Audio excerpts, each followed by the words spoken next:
Welcome to Luca is a Billionaire, where the only thing I invest in is your answers. You start by opening services immediately. Press Windows key plus R, type services, MSC, and hit enter.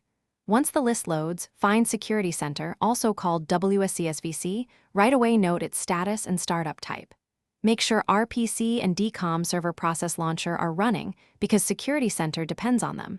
If either dependency is stopped, you'll fix those first. This prevents a loop of restarts, so act on dependencies before restarting Security Center itself, and then proceed to the next step. Now you change how the service starts. Right-click Security Center, choose Properties, and set Startup Type to Automatic, Delayed Start, or Automatic to give dependencies time. Then click Start. You'll see it transition to running, or you'll get an error. If it starts, make sure it stays running for a minute to confirm stability.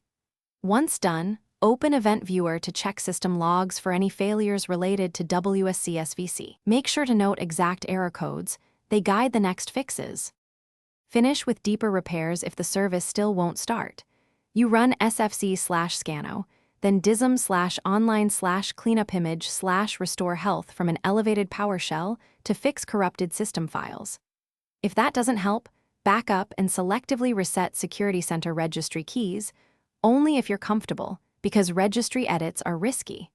Restart the PC after each major change to test results. Troubleshoot tip: if third-party antivirus blocks security.